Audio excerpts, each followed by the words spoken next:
Welcome to પ્રાપ્તિસ kitchen. આજે આપણે પ્રાપ્તિસ કિચનમાં સુખડી બનાવીશું, પણ એનું કંઈક અલગ વર્ઝન।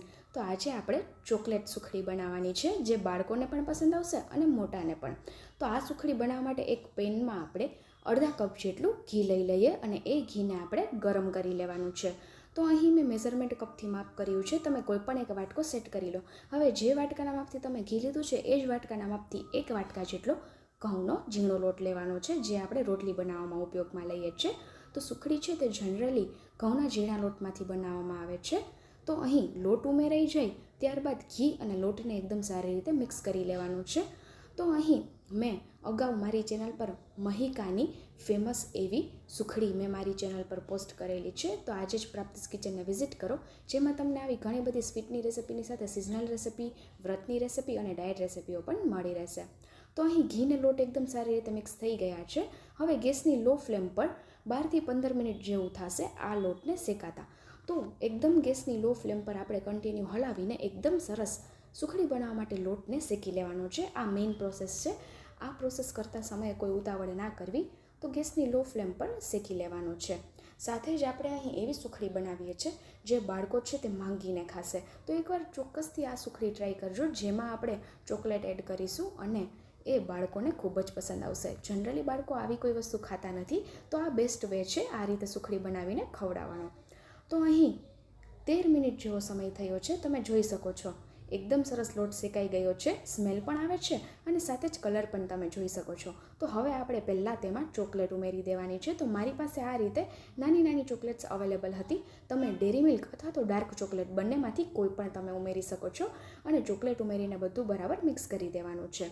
તો અહીં અત્યારે ગેસની લો ફ્લેમ છે, લો ફ્લેમ પર આપણે આ પ્રોસેસ કરી લેવાની છે। જેમ જેમ ચોકલેટ મેલ્ટ થશે તેમ તેમ થીક એવું આ બેટર છે તે બની જશે। અહીં તમારે જો ડાર્ક ચોકલેટને ઘરે બનાવવી હોય તો મેં ડાર્ક ચોકલેટની રેસિપી પણ ડિટેલમાં મારી ચેનલ પર પોસ્ટ કરેલી છે, જેની લિંક હું આ વિડીયો પૂરો થાય એટલે લાસ્ટમાં લિંક છે તે હું પ્રોવાઈડ કરી દઈશ। તો તમે ઘરે પણ ઇઝી વેમાં ડાર્ક ચોકલેટ બનાવી શકો છો। તો અહીં જોઈ શકો છો ચોકલેટના જે ટુકડા હતા, પીસીસ હતા, તે ઓગળવા લાગ્યા છે અને થીક છે તે બેટર થવા માંડ્યું છે, એટલે કે આ લોટ છે તે થોડો થીક થવા લાગ્યો છે। તો જ્યારે ચોકલેટ મેલ્ટ થઈ જાય ત્યારબાદ આપણે ગેસની ફ્લેમને ઓફ કરી દેવાની છે। તો અહીં તમે જોઈ શકો છો ચોકલેટ છે તે મેલ્ટ થઈ અને મિક્સ થઈ ગઈ છે અને આવું થીક એવું લોટ છે તે થઈ ગયો છે। અત્યારે ગેસની ફ્લેમને આપણે ઓફ કરી દઈએ। હવે 2 થી 3 મિનિટ માટે હલાવીને આ જે મિશ્રણ છે તેને ઠંડુ કરી લેવાનું છે, વધારે ઠંડુ નથી થવા દેવાનું। તો અહીં મિશ્રણ છે તે 5 મિનિટ જેવું થયું છે, હજુ ગરમ છે। તો મિશ્રણ ગરમ છે ત્યાં જ આપણે ગોળ ઉમેરી દઈએ, જેથી કરી ગોળ છે તે એકદમ સારી રીતે મેલ્ટ થઈ અને આ સુખડીમાં ભળી જાય। તો તેના માટે આપણે અહીં અડધા વાટકા જેટલો ગોળ લેવાનો છે। અહીં હું પરફેક્ટ સુખડી બનાવવા માટેનું તમને માપ કહું તો એક વાટકા ઘઉંના ઝીણા લોટની સામે અડધો વાટકો ઘી અને અડધા વાટકા જેટલો ગોળ લેવાનો છે। મેં અહીં દેશી ગોળનો ઉપયોગ કર્યો છે, તમે ઘરમાં રહેલો કોઈ પણ ગોળ યુઝ કરતા હો તેનો ઉપયોગ કરી શકો છો। હવે ગોળને આપણે ફટાફટ મિક્સ કરી લેવાનું છે। આ મિશ્રણ છે તે હજુ ગરમ છે, તો ગોળ છે તે જોઈ શકો છો ઇઝીલી મેલ્ટ થઈ અને મિક્સ પણ થઈ જશે અને આ જે મિશ્રણ છે તે થોડું ઘટ પણ થઈ જશે। તો જોઈ શકો છો એકદમ સરસ ચોકલેટ જેવો કલર આવ્યો છે ને સાથે જ ગોળ છે તે એકદમ સારી રીતે મેલ્ટ થઈ અને મિક્સ પણ થઈ ગયો છે। તો આ પ્રોસેસ બહુ ઇમ્પોર્ટન્ટ છે સુખડી બનાવવા માટેની। જ્યારે લોટ શેકાઈ જાય ત્યારે ચોકલેટ ઉમેરી ચોકલેટ મેલ્ટ થઈ જાય એટલે ગેસની ફ્લેમને ઓફ કરી દેવાનું છે અને 3 થી 5 મિનિટ માટે મિશ્રણને ઠંડુ થવા દેવાનું છે અને ગેસ પરથી ઉતારી લેવાનું છે। મિશ્રણ થોડું ગરમ હોય ત્યાં જ આપણે ગેસની નીચેથી પેનને ઉતારીને ગોળ ઉમેરવાનો છે ને ગોળને મિક્સ કરી લેવાનો છે। ગોળ મિક્સ થઈ જાય એટલે અહીં મેં ઘીથી ગ્રીસ કરેલી પ્લેટ લઈ લીધી છે। તમે કોઈ પણ મોલ્ડ અથવા તો કોઈ પણ વાસણ લઈ શકો છો, તેને ઘીથી ગ્રીસ કરી લેવાનું અને તેમાં આ મિશ્રણ ઉમેરીને મિશ્રણને સ્પ્રેડ કરી દેવાનું।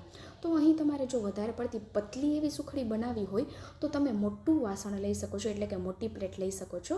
જેમ મોટું વાસણ હશે તેમ સુખડી છે તે પતલી બનશે। હું અહીં મીડિયમ થિકનેસવાળી સુખડી બનાવીશ, એટલા માટે મેં આ રીતની મીડિયમ સાઇઝની પ્લેટ લીધી છે ને ઘીથી ગ્રીસ કરી લીધી છે। તેને સ્પેચ્યુલા અથવા તો ચમચાની મદદથી આ રીતે ટેપ કરી અને સારી રીતે સ્પ્રેડ કરીને તેને એકદમ સારી રીતે સ્પ્રેડ કરી અને ગોઠવી લેવાનું છે આ મિશ્રણને। તો અહીં મિશ્રણ છે તે આ રીતે એકદમ સારી રીતે ગોઠવાઈ જાય ત્યારબાદ આપણે આ સુખડીને ગાર્નિશ કરવાની છે। તો તમે કોઈ પણ તમારા ફેવરિટ ટોપિંગ્સથી ગાર્નિશ કરી શકો છો સુખડીને। કોપરાનું બૂરું એટલે કે કોપરાનું ઝીણું છીણ, કોપરાનું જાડું છીણ તેનાથી પણ ગાર્નિશ કરી શકો છો, અથવા તો કોઈ પણ તમારા ફેવરિટ ડ્રાયફ્રૂટ હોય તેનાથી પણ ગાર્નિશ કરી શકો છો, અથવા તો રોઝ પેટલ્સ પણ લઈ શકો છો. જે રોઝના ડ્રાય પાંદડી આવે છે તેનાથી પણ તમે ગાર્નિશ કરી શકો છો. તો અહીં બધું બરાબર સ્પ્રેડ થઈ ગયા બાદ હું અહીં કાજુ બદામની એટલે કે ડ્રાયફ્રૂટની કોતરણી લઉં છું અને આ કોતરણીથી આપણે ગાર્નિશ કરી લેવાનું છે. તમે અહીં મેં કીધું એ પ્રમાણે કોઈ પણ તમારા ફેવરિટ ટોપિંગ્સથી ગાર્નિશ કરી શકો છો. તો આ રીતે એકવાર ડ્રાયફ્રૂટની કતરણી ઉપર એડ થઈ જાય એટલે સ્પેચ્યુલાની મદદથી ફરી આપણે થોડું પ્રેસ કરી લઈશું, જેથી કરી કતરણી છે તે થોડી અંદર બેસી જાય અને એકદમ સારી રીતે સેટ પણ થઈ જાય. ત્યારબાદ હું તમને અહીં કટ કરીને બતાવીશ કે કેટલા સરસ પીસ પડ્યા છે અને કેટલી સોફ્ટ આપણી સુખડી બનીને રેડી થઈ છે. તો થોડીવાર જે ગરમ હતું મિશ્રણ તેને થોડીવાર ઠંડુ થવા દેવાનું છે. એકવાર મિશ્રણ ઠંડુ થઈ જાય અને સેટ થઈ જાય રૂમ ટેમ્પરેચર પર, ત્યારબાદ આપણે ચાકુની મદદથી અથવા તો તાવીથાની મદદથી ટુકડા કરી લેવાના છે, પીસીસ કરી લેવાના છે સુખડીના. તો હું અત્યારે સ્ક્વેર પીસ કરું છું. તમે કોઈ પણ તમારા શેપ જે દેવો હોય એ શેપમાં કટ કરી અને તમે સર્વ કરી શકો છો.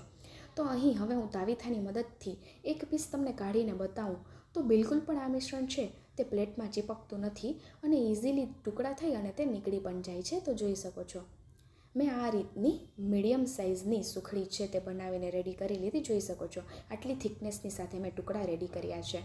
તો હવે આપણે ફટાફટ આ સુખડીને છે તે સર્વ કરી લઈએ. કોઈ પણ આ રેસિપી રિલેટેડ પ્રશ્ન હોય તો તમે મને કમેન્ટ સેક્શનમાં જણાવી શકો છો, હું તમને ચોક્કસથી રિપ્લાય કરીશ. જોઈ શકો છો આપણી ચોકલેટ સુખડી છે તે બનીને રેડી થઈ ગઈ, જે બનાવવી ખૂબ જ સહેલી છે. તો આ સુખડી છે, આ સ્વીટ છે તે બાળકોનું આજથી ફેવરિટ થઈ જવાનું છે જો તમે આ રીતે બનાવીને સર્વ કરશો તો. આ રેસિપી પસંદ આવે તો એકવાર ચોક્કસથી ટ્રાય કરજો અને કમેન્ટ સેક્શનમાં જણાવજો કે આ રેસિપી કેવી લાગી. સાથે જ મેં કહ્યું એ પ્રમાણે આવી અવનવી ડિલિશિયસ, હેલ્ધી અને અનોખી રેસિપી જોવી હોય તો એકમાત્ર પ્રાપ્તિસ કિચનને વિઝિટ કરો, જેમાં તમને આ બધી જ રેસિપી ડિટેલમાં એકદમ ઇઝી વેમાં મળી રહેશે. તો આવી બીજી ડિલિશિયસ અને અનોખી રેસિપી સાથે આપણે પ્રાપ્તિસ કિચન પર ફરી મળીશું. બાય. Thanks for watching.